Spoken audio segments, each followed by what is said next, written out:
Interview. এটা হলো লালন শাহর মাজার। তো এটা হলো কুষ্টিয়ায় অবস্থিত। তো আমরা আসলে আচুক্কা চলে আসা এখানে, আচুক্কাভাবে কোনো প্ল্যান নাই, প্রোগ্রাম নাই। যদিও আমার সাথে জুয়েল আসছে, সৌরভ আসছিল, কিন্তু মাঝপথে থেকে ও চলে গেছে। জুয়েল, তুমি কিছু বলা থাকলে বলো। লালন ভাস্কর্য, যাক আমি আপনাদের জন্য সব এরিয়াটা নিয়ে দেখানোর জন্য চেষ্টা করতেছি, দেখি কি হয়, কি করা যায়।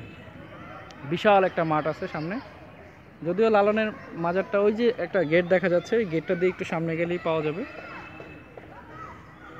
বিশাল একটা মাঠ, এখানে মেলা বসে, বা যারা তার ভক্তগণ যারা আছে, হ্যাঁ, 20,000 টাকা এন্ট্রি ফি দিয়া মাছ।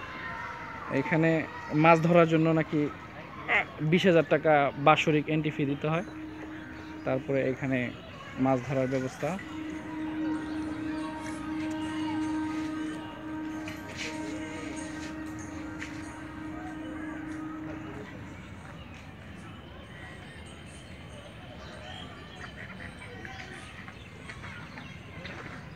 এখানে আশেপাশে অনেক বসত বাড়ি আছে, দূর দূরান্তের বাড়ি। তো এখানে ব্যক্তিগতভাবে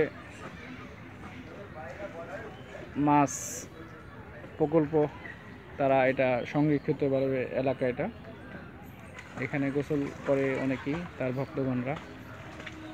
বিশাল একটা দিঘির মতোই দেখা যাচ্ছে।